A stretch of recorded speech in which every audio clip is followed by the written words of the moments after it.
Everyone, and welcome to tonight's episode of Straight Talk. This is our online community forum.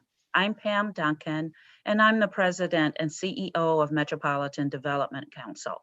As always, I am joined by our wonderful facilitator, Amanda Westbrook. And Amanda, welcome, and I'll hand it over to you. Thank you, Miss Pam. Well, tonight's conversation is the 38th, yes, in a series of discussions that started last year. We hold weekly discussions around important topics impacting our communities in Tacoma and Pierce County. Yeah. And tonight we thought we would take the time to really acknowledge the last year under COVID-19. And if you need a reminder, 1 year ago this week, organizations across our region, many of them including MDC, suddenly had to shut down in-person and on-site operations and go into a long season of shifting to remote work. And at the time, that was like, whoa, whoa, when you just think about it, where we were last year compared to now. And so 1 year in, we know that many of us have learned a lot, including how to continue to serve and both each other and our community during such an uncertain time, and how to also take care of ourselves so that the work can continue. And that's major. We want to share some tips and thoughts and really bring those bring your thoughts into this call tonight as we talk about self-care. And remember, the most important message throughout this entire series of conversations is that there is hope for our community. Amanda. Indeed, there is, Pam. We would like to take a moment to acknowledge that this meeting is being conducted on the indigenous lands of the Puyallup people. We gratefully acknowledge that we rest on the traditional lands of the Puyallup people, where they make their home and speak the Lushootseed language. Throughout today's conversation, you can submit questions to be addressed by our speaker using the question and answer function in Zoom. We cannot promise that we will have time to consider every question, but we'll make our best effort to get through the list in our allotted time. Now, I would like to introduce tonight's guest for our discussion, Cece Mendoza. Cece Mendoza is a community engagement manager and leads the staff at the Randall Townsend and Avenue Apartments. Cece is a longtime MDC employee and is active in the community with organizations like Tacoma Pierce County Coalition to End the Homeless. And she has been with MDC since 2007. Wow. Welcome, Cece. Thank you. So here we go with our first question.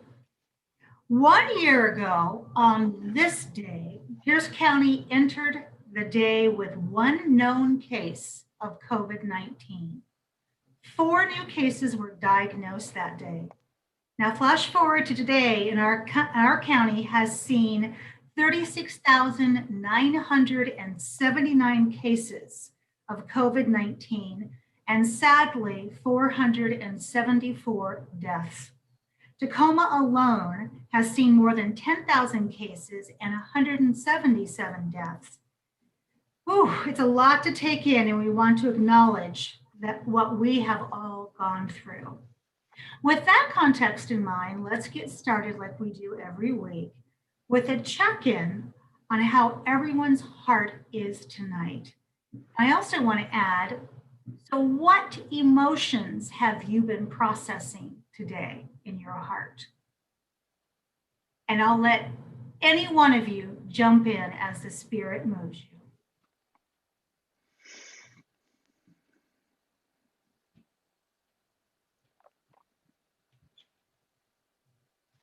My emotion today has been helplessness and hopefulness. So I have a dual, I feel compelled to help and I feel helpless that I can't do more. But I feel as long as there's breath in the body, there's hope. Well said. So, and what was the first question? How's your heart?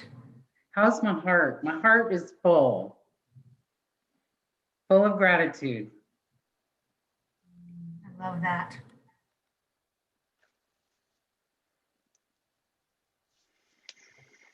I'm happy to go next. I would say that I am, my heart feels rejuvenated. I made it a point to get away over the weekend with no Wi-Fi, no accessibility, 100% off the grid, and be just in the woods. And there's a sense of being revived and being reminded that no matter what happens, what occurs, that life continues. And so I'm rejuvenated by that. And the emotion that I think I've processed throughout the day is anticipation, is one of anticipation. Nice. Very nice. Rob, how are you checking in today? I'm feeling hopeful. I it was a I was plugged in all weekend, tracking what was happening in Washington D.C. with the Senate voting to approve an additional aid package to help our country kind of get back on its feet. Um, and there's a lot of good things in that will help a lot of the folks who MDC works with. I also felt hopeful to see some of the legislation that moved in Olympia over the weekend, especially a couple of bills that could be helpful in staving off the potential wave of evictions that could happen with the eviction moratorium ending at the end of March as it's currently scheduled. So I feel hopeful knowing about that, but I'm also reflective.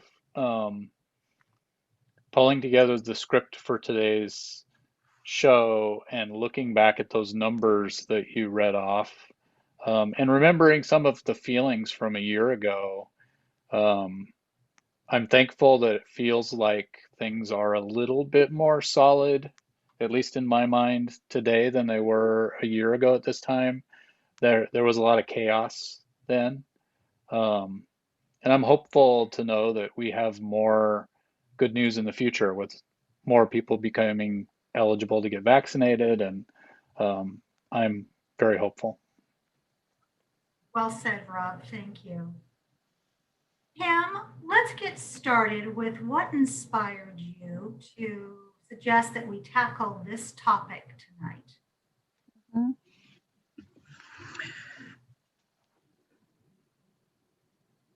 As I reflected over the past year, and so many times when we would do a check-in, we would frequently hear, I am exhausted. I am mentally and emotionally exhausted. And I had a conversation with a friend of mine recently, and I said, we all found ourselves in a space that we never even thought we would ever find ourselves in, much less that we would even have anything to keep us going, like much less that there was any kind of reserve. And somehow we continue to go, we keep going, but at what expense? And so for me, that was a wake up call about how much better I need to take care of myself, because I'll go and go and go and go and go like the Energizer Bunny. But there's always a cost to that. And it's generally my own well-being. And so that was really what made me think about our having a conversation and being really candid about how important self-care is. Absolutely. I mean, a year ago, we didn't know what Zoom fatigue was, didn't even know how we can combat it. And now we have more tools as we continue to weather the pandemic. So, Cece, I want to ask you, what have you found that has worked for you to keep going during this last year? Well, what's really helped me, I've been in recovery for a while, and I learned some basics in the self-help groups in our community. And I still use every day the daily inventory where I check in with myself every single day, because I tend to be a task person, and I'll get hooked into something and then I'll go to the next thing and the next thing and the next thing, and I lose myself. And I can't afford to do that for my sobriety, for my physical health, my spiritual well-being. I can't afford to do that. So what I've learned is the daily inventory really applies to everybody in any walk of life who wants to stay in touch with themselves. And it requires for me to go within and to check in with like my feelings, not just my thinks. You know, years ago, I would think that a feeling was really a think. You know, how do you feel, Cece? Fine, good. That doesn't really describe anything, and it's a very safe place to start because I can just say it and move on. But it's not real, and it's not what's in here. And what's in here for me is where I have to go for me to be well. Otherwise, I play these little games with myself and rationalize, and I push things aside that I can't afford to do. Not just for me, but everyone who loves me, everyone who cares for me, because I can either invite them into my sickness or I can invite them into my wellness. And I try to remind myself of that every day. Coming from a background of addiction and mental illness, that has taught me a lot. I'm very grateful to be in recovery from addiction. I'm very grateful to be in recovery from mental illness. And when I was new in recovery and people would say to me, I'm so grateful to be an addict, I would look at them and go, you're crazy. You're grateful for what? Can't you see me crying in this corner and picking my hands? What the hell? You know, so, but what I learned about myself in my early recovery, it really applies to my whole life. And I want to be good to myself, and I want to be a good daughter, sister, mother, granny, employer, colleague, coworker, friend. And if I don't get in here and get real with myself, I can't do that. And one of the most important things I learned when I got into recovery was the importance of humility, because I thought I knew everything. And you know, if you know everything, you can't learn anything because you think you already know it. And just today, I got a gift from someone who said, Cece, I need to sit down and talk to you about something. And I went, okay. Well, when I talked to you the other night, it really hurt my feelings because, and I listened, and instead of saying, no, I didn't, which was the person I try not to be, I said, I feel really bad that when I spoke with you, I made you feel that way. I'm sorry. And I said, tell me more. Mm. And then we talked, and it was a really good talk. And that's the road that I want to travel on. And I feel like we built intimacy.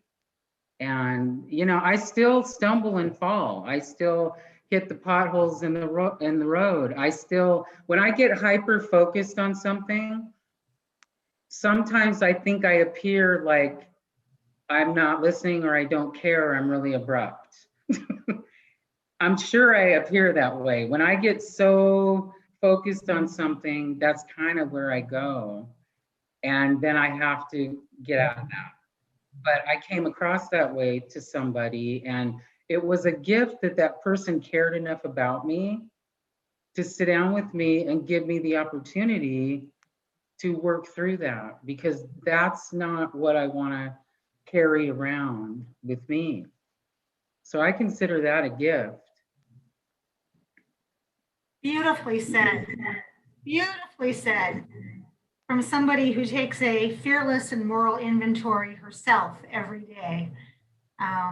Recovery is pretty sweet, isn't it, Stacey? That's where I learned how to do it. Yeah, absolutely. So, Cece, based upon that, this question's for everybody, but I'm gonna double dip on you here for a second. So, what are some ways that work has changed during the last year? Because you are front line. Mm-hmm.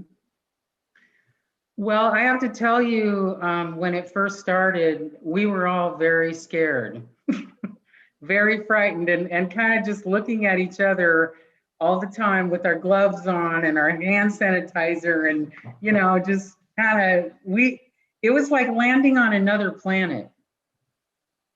And I can't even imagine how our clients, our tenants felt, because a lot of them don't have the foundation that we have to start out on a steady foundation. And here we're all bombarded. And we've all learned a lot together. I think that we're still just as careful, but we're engaging more, because at first it's like all the engagement just kind of came to a stop because of fear, you know. And I'm so proud of all of our tenants. They wear masks, they use hand sanitizer, they keep their distance. They're awesome.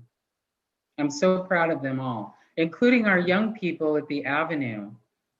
They're great. So one thing that didn't feel good was, and I don't quite know how to describe it. We're working through it, but there was this feeling like a black cloud, like I'm a staff person and I'm a little higher than you are now, and you're not, and I'm kind of gonna distance myself from you. I was getting that feeling a little bit, and I couldn't really grab on to it, but I felt it, and my gut doesn't do me wrong. And so I put up some more posters with some positive stuff and thanking the tenants for everything they're doing to keep the place safe. And I put up a poster board in the staff office where anybody could put anything positive they want on there.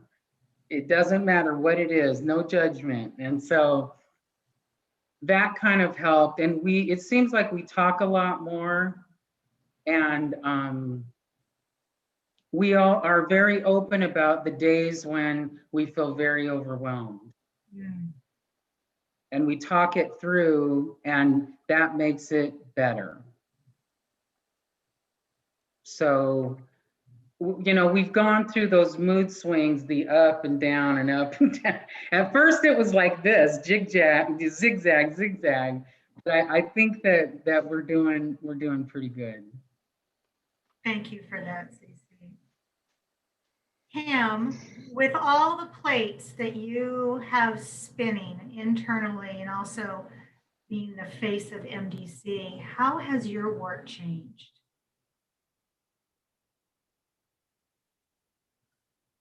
And you're on mute.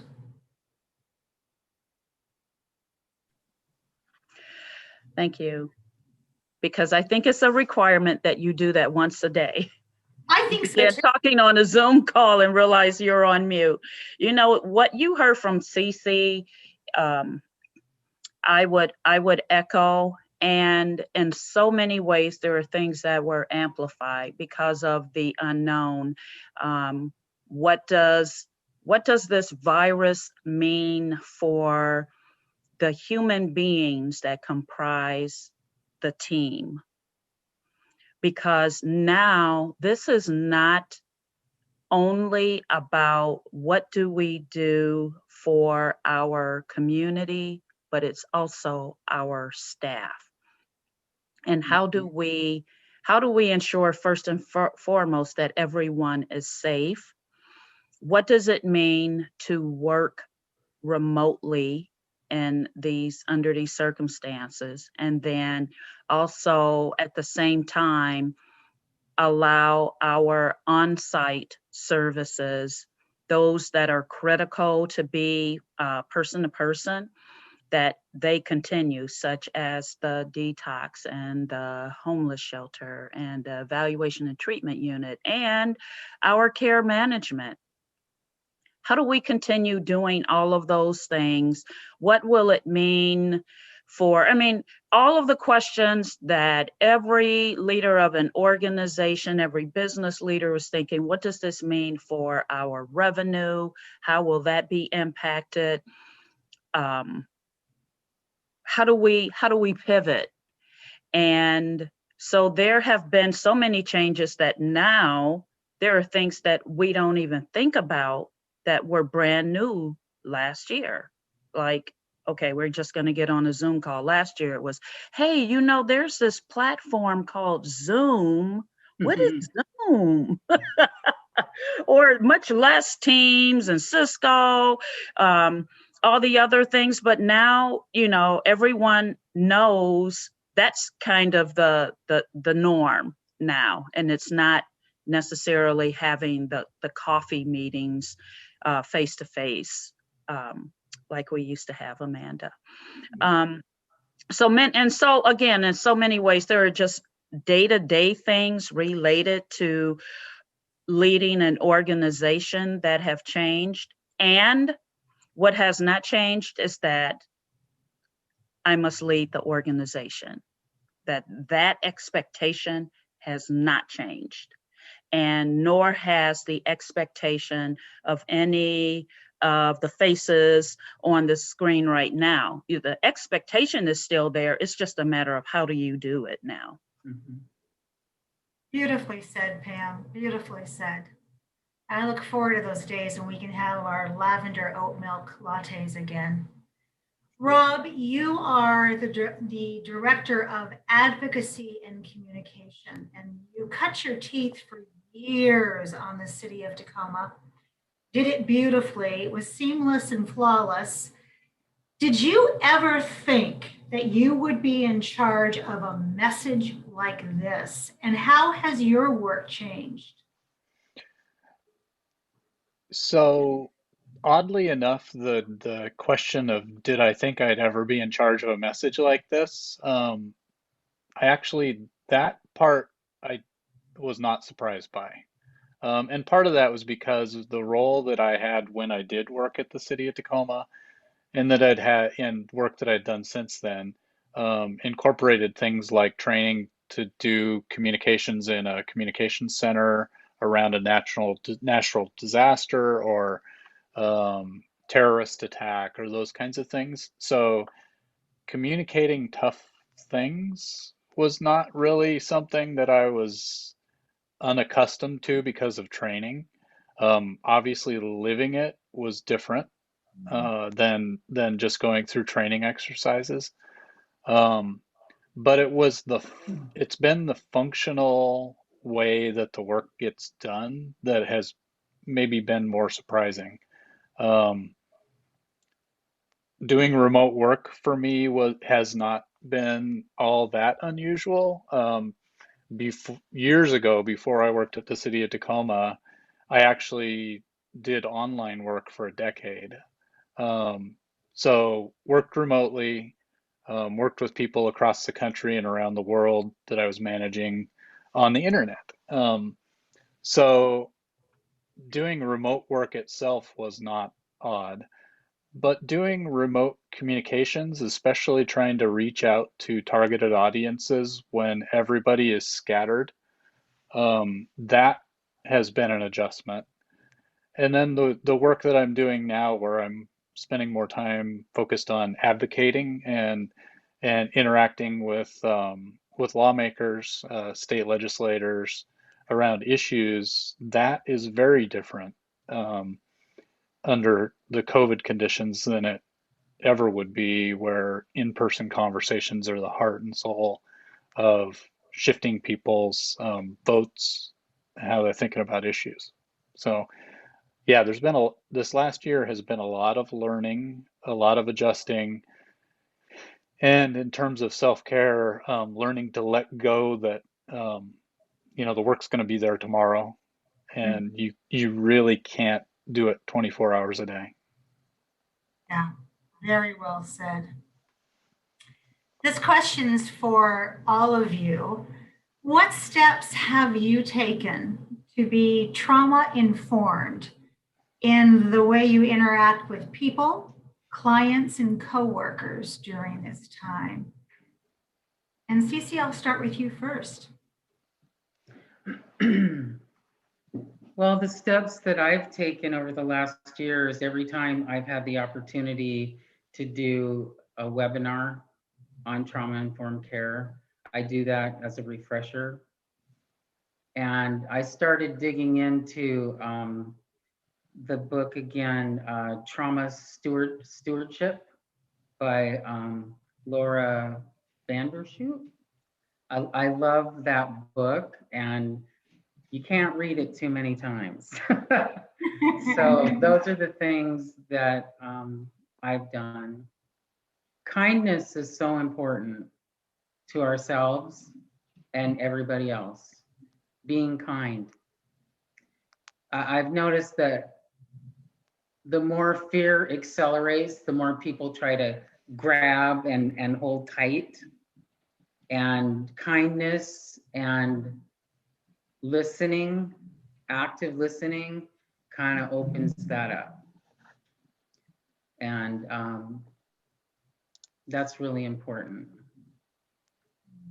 And I try to share a lot of the tips that I've learned over the years. I try to share them with people that want to know. I love that. Kindness does go a long way, doesn't it? You never know what somebody is dealing with. You never. My grandmother always taught me that. Pam, what steps have you taken to be trauma informed in the way that you interact with people, clients, and coworkers? Mhm. I don't carry in my mind that I must be trauma informed in my approach.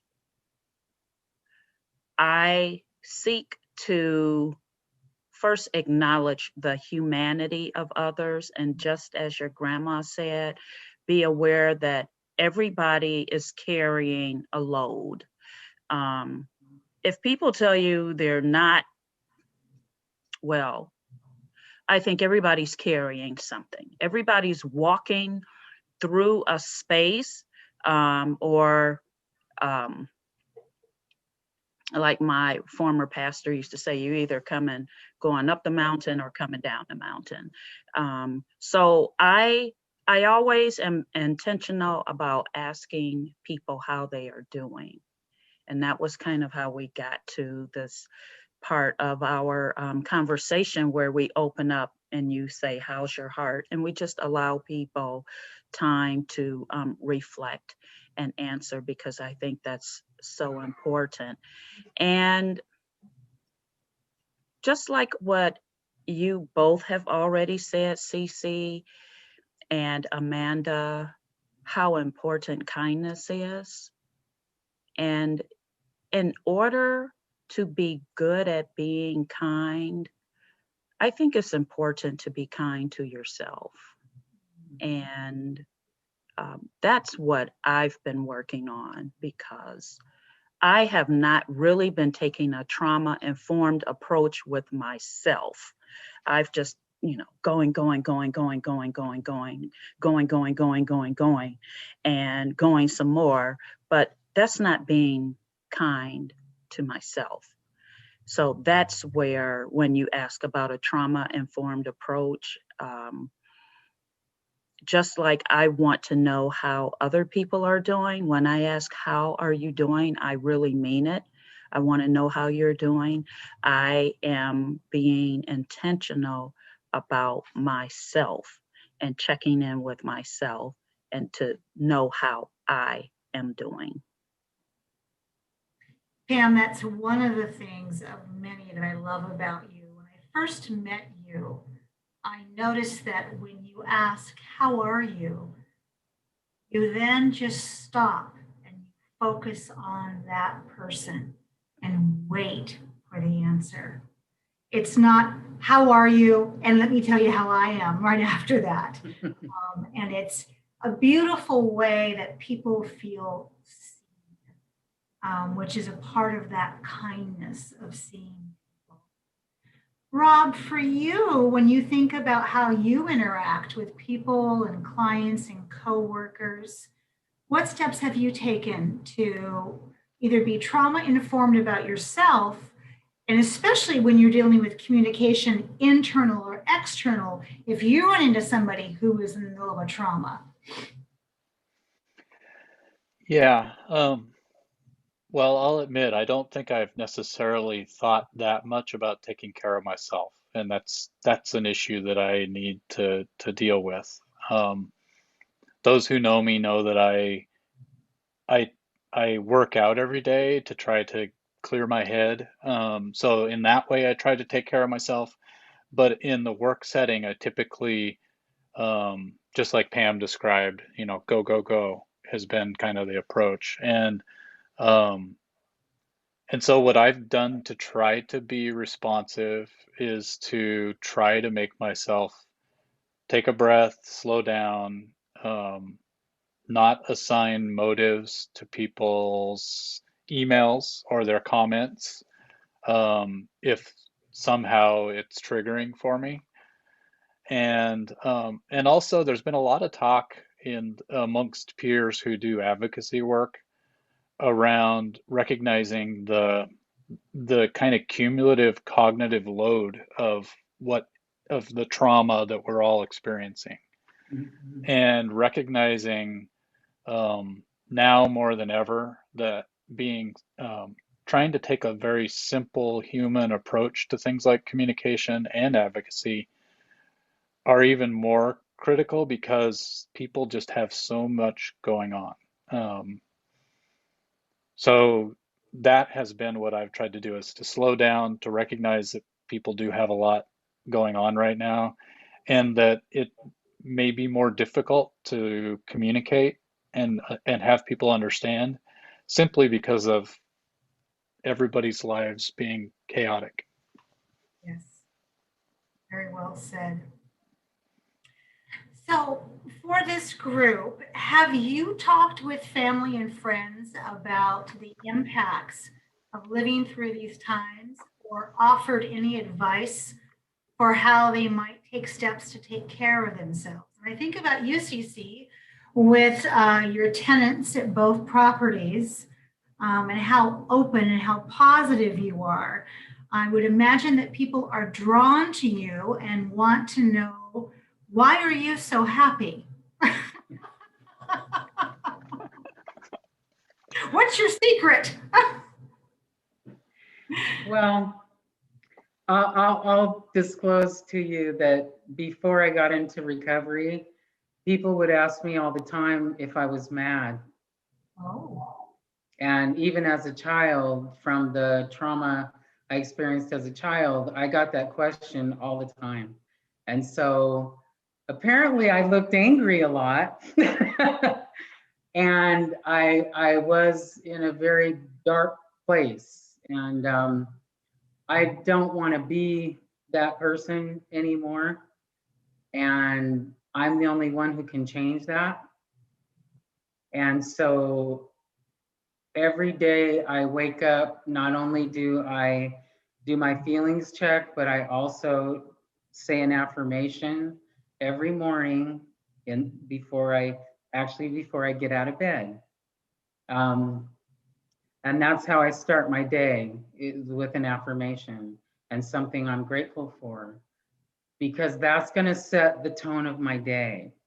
And don't get me wrong, sometimes things just rub me the wrong way and I got to vent.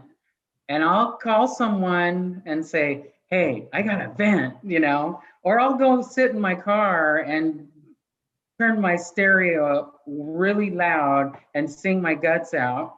And I feel better. But I give my mother a lot of credit. She raised 11 children. She had 13, and 2 of them passed away, and she raised 11. And my mother suffered from severe domestic violence, and but she had so much grace and strength, and never once did she say anything negative about her perpetrator. Never. And I learned so much from her strength. And she gave that strength to all of her daughters and her sons. And I learned discipline and the importance of education and the importance of a strong work ethic from my father. And my father bless his soul, he's in heaven now, but he was a recovering alcoholic as well. And I was at a place where I hated him. And as a child, would even plan ways, and I'm going to really be real here, hope it's okay. I would plan ways to kill my father because he hurt my mother so much. And I know my other siblings felt the same way. I felt like I had to protect her instead of her protecting me. And when my father got clean and changed his life, it made me so angry. How dare you get clean and become a kind human being now that I'm a grown woman? How dare you? And I was so angry, and I wasn't in recovery when my dad got into recovery. Mm. That pissed me off even more, Mm-hmm. So through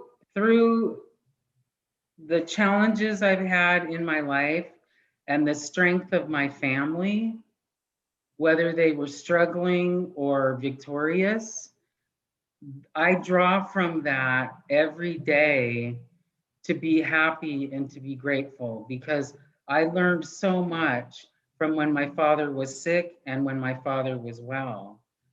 And I learned so much from when my mother was captive and when she became free.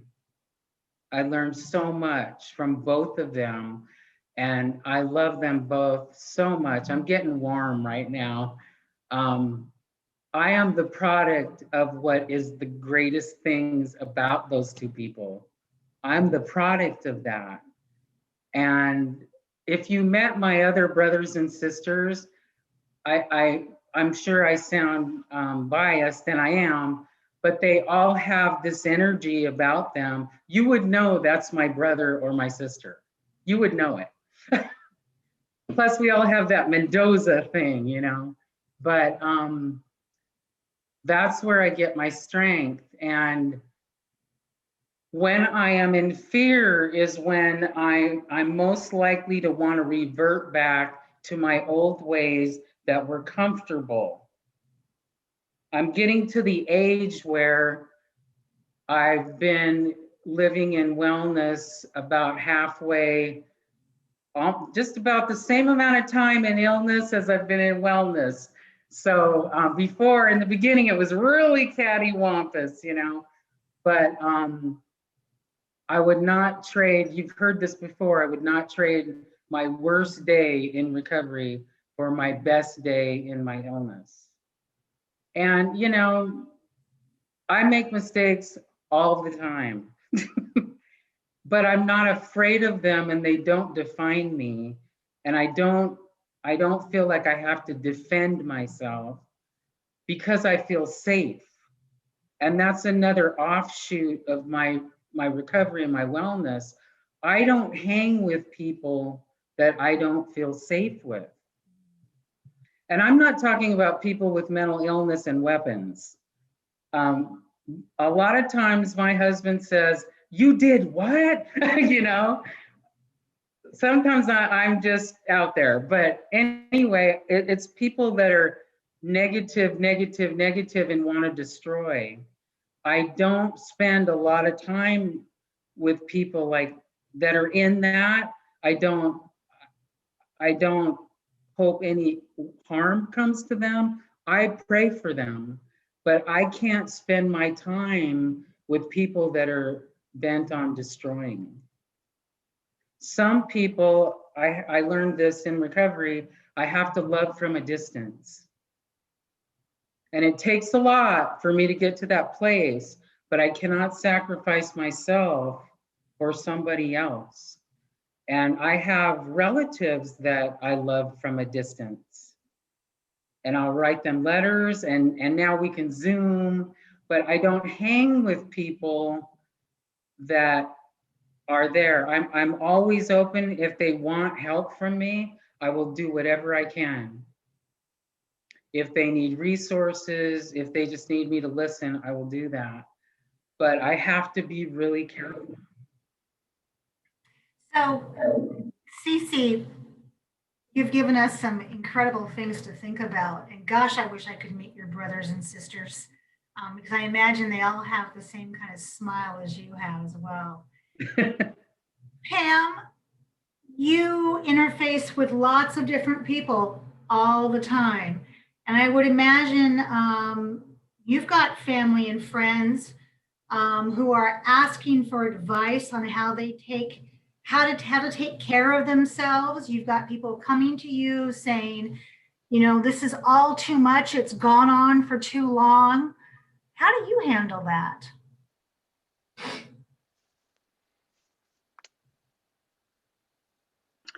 Actually, folks who are closest to me and observe me are the ones who tell me, "Pam, you've got to take care of yourself."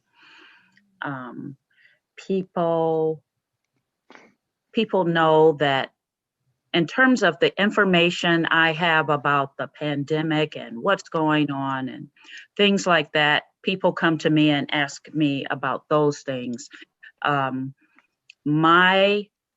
And I think this is a good group to have on to talk about self-care because of our backgrounds and the things that have us, you know, our tendencies. And so mine is to work and work and work and work and work and work. And I sometimes have to be reminded, Pam, that work will be there tomorrow. It'll still be there. And to stop and to set boundaries.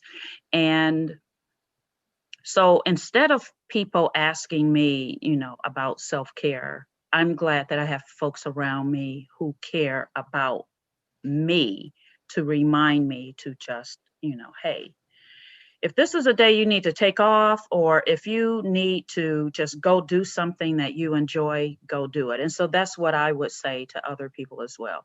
And hey, this is a great time to pick up a hobby that maybe you had when you were younger and you haven't thought about it lately, but find that thing that gives you joy and dive into it. Speaking of joy, Rob, if I had to say what brings you joy, it would be logging miles all around Tacoma. And I know that you miss running with the Runners Club. So for you, I mean, you have family at home, you have a foreign exchange student. How do you deal with the impacts of these tough times, and what advice do you give them for self-care? Yeah, it's been an interesting time for myself. I do turn to getting outside and running a few miles every day. That is my mostly healthy addiction. Um, I say mostly healthy because I do have, you know, yeah, I get hurt and have injuries and things, but still run every day. So, um, and sometimes pay the price for that. But um, a lot of the advice that I have provided to people if they ask me about self-care has been to, if you can, step outside, take a walk around the block or around your neighborhood, breathe, just try to be present in the moment, because I know that that's what has helped me. As much as getting out and running helps me, it's just getting outside, seeing the changing seasons. I'm a bit of a bird watcher as well, so taking in nature, uh, and in season doing things like digging in the dirt and gardening. Just trying to do things that, like Pam said, connect to your soul, or hobbies, things like that, that get you outside of the chaotic crisis thinking that has been so prominent over this last year. Mm. Yeah, outside is such an endorphin rush. I mean, and it's, nature is that one thing that we have no control over. So, going for a walk in it is always a gift. We have a question that I want to pose here. And this is what the question says. MDC experienced a quote, COVID scare, unquote, very early on. At that time, there was not yet much guidance or help in that area. How did that inform your work, best practices, personal safety, etc., over this past year, as well as how you were able to help other friends, colleagues, and organizations as they face this? And Cece, I'm going to come to you first on that. Well,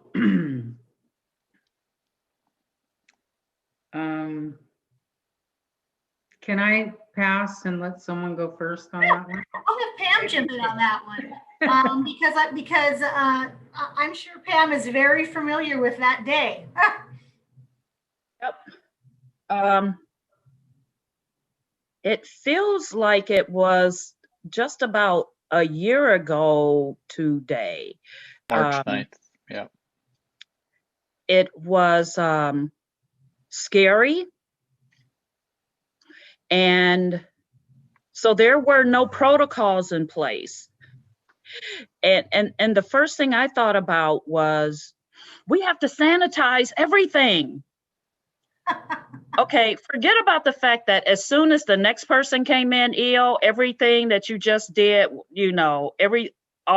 everything was compromised. But we need to sanitize everything.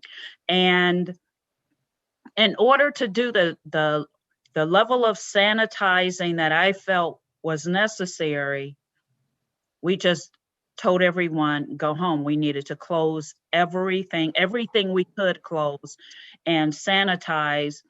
And part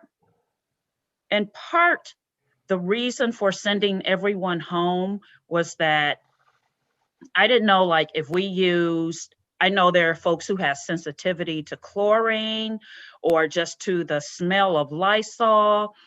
So I couldn't see having the sites sanitized with our staff still present on site.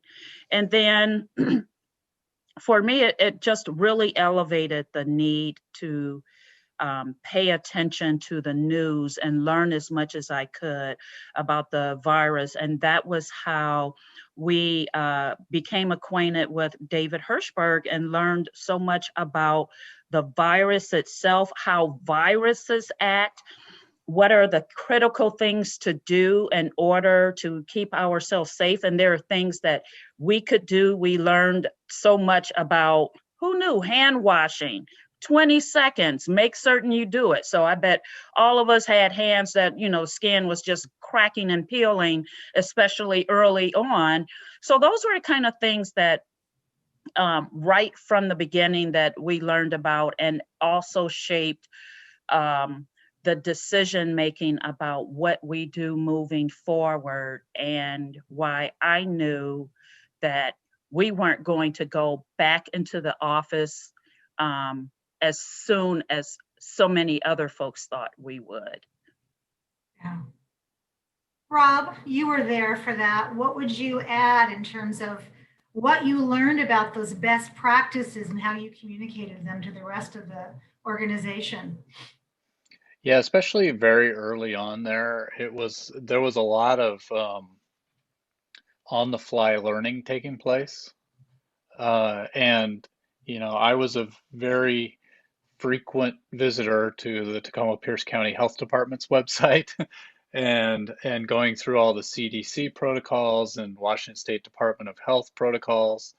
I know for many months after that first situation where we had a scare at MDC, I spent, every it became a little bit obsessive. I was checking the county website for the number of new cases every day for way too many months.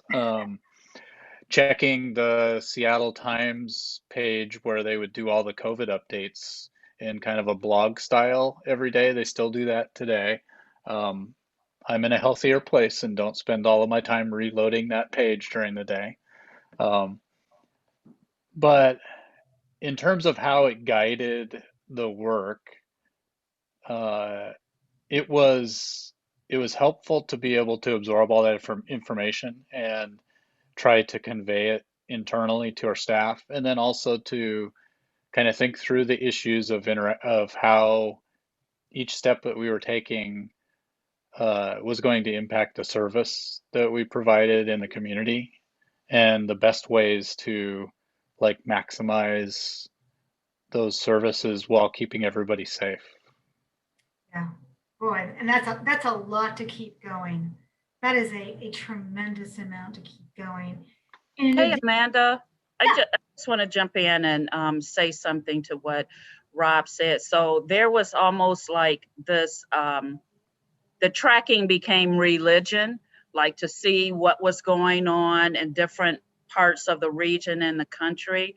But didn't it also alert you to like when that next surge came? Because you're watching it daily.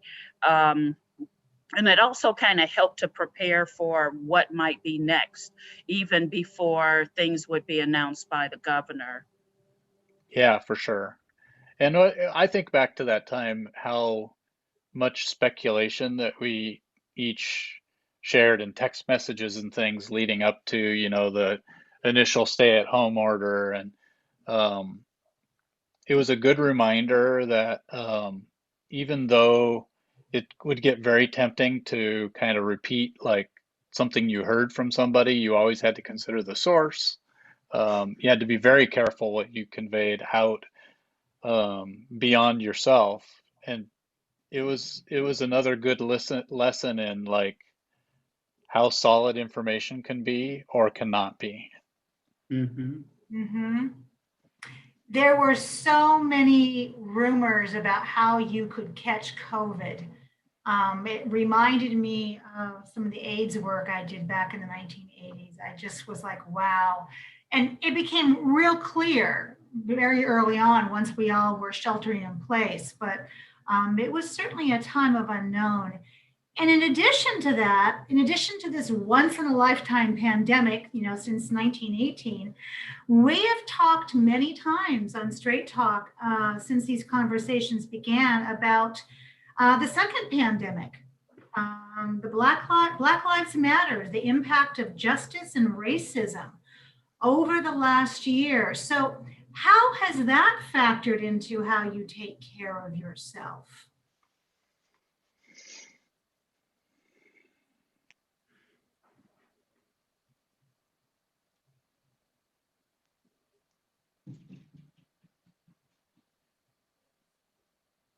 That is a tough question. And for me, it makes me realize there was the sadness that several of my colleagues and I just displayed on Straight Talk shortly after the murder of George Floyd. But there is a expression of sadness and grief um, that I haven't done yet. I haven't had that cry that would feel like at the time a horrible thunderstorm and then you feel better afterwards. I haven't had that. I almost feel like I don't have the luxury of that right now.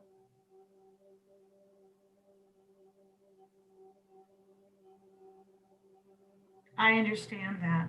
I do understand that. DC, what has this been like for you in terms of the impacts of racism and injustice over the last year?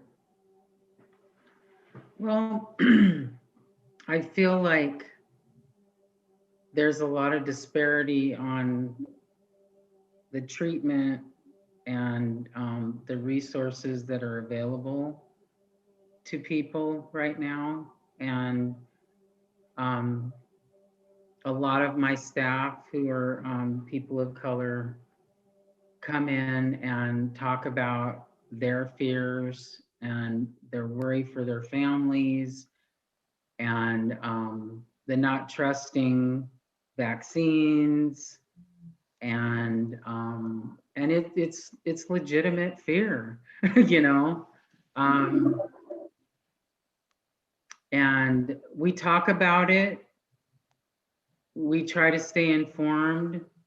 Um, there is a lot of grief. We're all holding on to it. Um,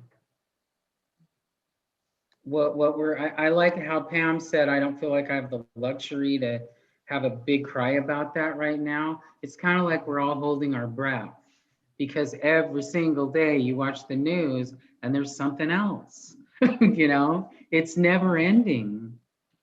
And it's just seems circular right now with no end in sight. And we're just kind of holding on to it at this point. Just maintaining the status quo. Mm-hmm. Yeah. Rob, how has it been for you? Because, you are uh, going out there and getting our panelists, you're talking with people about racial injustice and the hurt they have.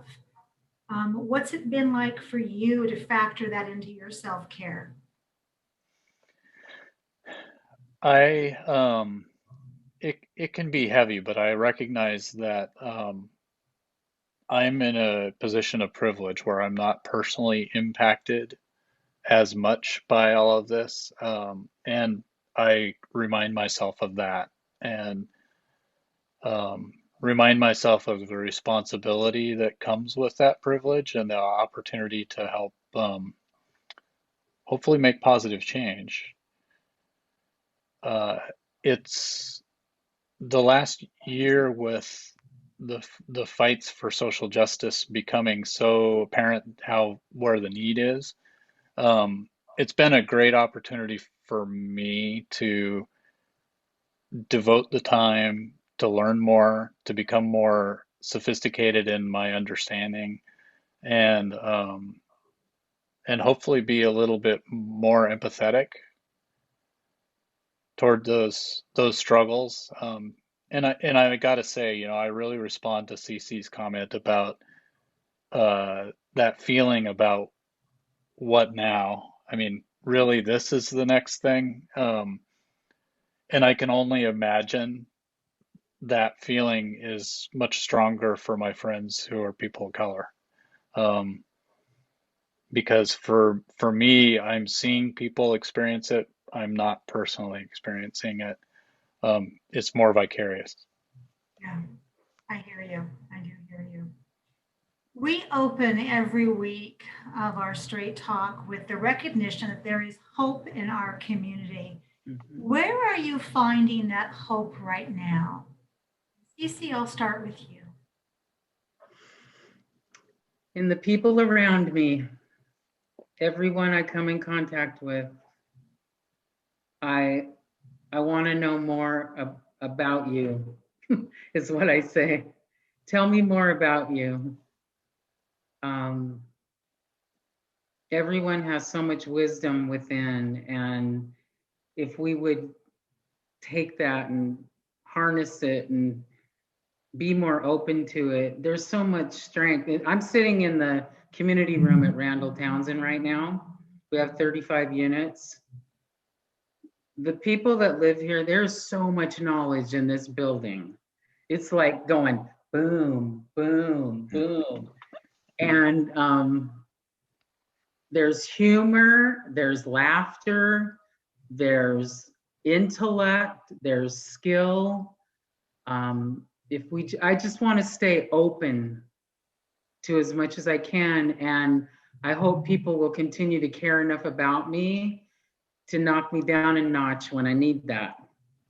Because sometimes I get so razor focused that I forget, and I appreciate it when someone says, "Hey, Cece, can we have a sit down?" I go, "Okay," And I think that people that are willing to do that with me, that's love. Mm-hmm. That's love. I mean, who wants to sit down and do that? I'm sure it's not a good time. Oh, I gotta go talk to Cece, And I consider that love. And so other people, that is the gift that I get every day. I love that. And it's the gift that you give also, my dear. Rob, we were talking before we went on the air about vaccinations. Where are you finding hope right now? Well, the fact that we now live in a country with actual leadership and where we believe in science again, suddenly, that gives me hope. The fact that we are seeing, I'm seeing a lot of friends and neighbors being excited about getting their vaccines and having the prospect of being able to see their friends and relatives again at some point Mhm. soon. And that gives me a lot of hope. I, I continue to hope um, that we pay attention to the science and don't rush out and do too much too soon. So that's tempered a little bit, but I'm very hopeful that, the sun will come out this summer and people will be able to be outside and interacting a little more normally. And hopefully we even end up in a better place societally than we were in, at the beginning of 2020. Yes, I think there's physical and there's spiritual healing that's on its way with this new administration, vaccines. I'm looking out my window and the cherry blossoms are blooming. Pam, where are you finding hope right now? So I realize that occasionally my face turns away from the screen, and it's because I am watching one of several cats that I have do something. And it's always such a relaxing thing. And being able to relax, there's hope in that. Um, I I realized I I think I exhaled a little bit when I heard that President Biden repealed the former administration's executive order on doing race equity education, and it was the thing that I had said right at the time of the election.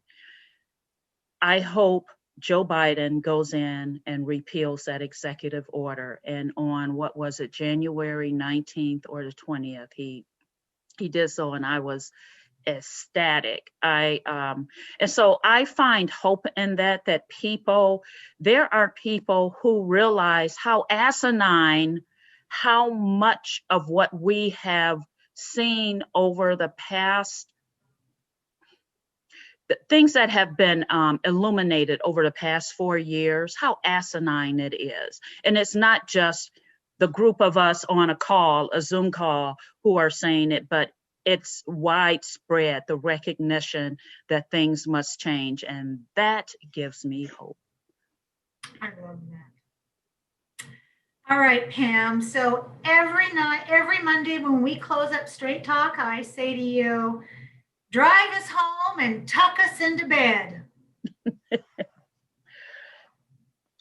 I want to say how fortunate I consider myself to be counted amongst the faces on this call right now, to be able to consider you all my colleagues and my peers.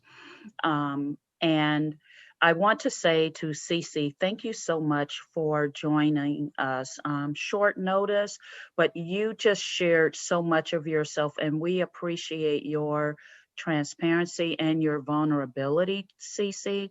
And I have to also say, I too am that person when I get uber focused on a task that if you interrupt me, I'm going to look up, I'm going to come off as abrupt and mean and like irritated.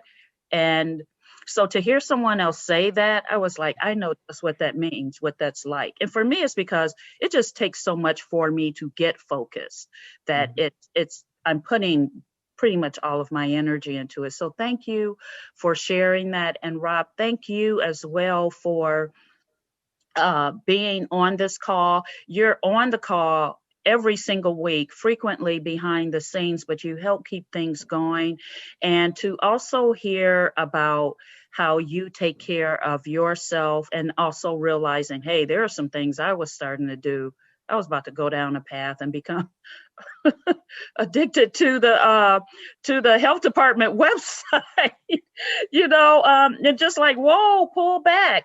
And and Amanda, it has just been such a joy to have this opportunity where we can partner together and do this every week. And I also hope that you are being conscientious about self-care. We all need one another. That's the bottom line. That's what community is. And so I just encourage everyone on this call, take care of yourselves, and for everyone who has been listening in, to take care of yourselves too. And thank you all for joining. Have a good evening. We'll see you next week for another episode of Straight Talk. Bye, Thank you.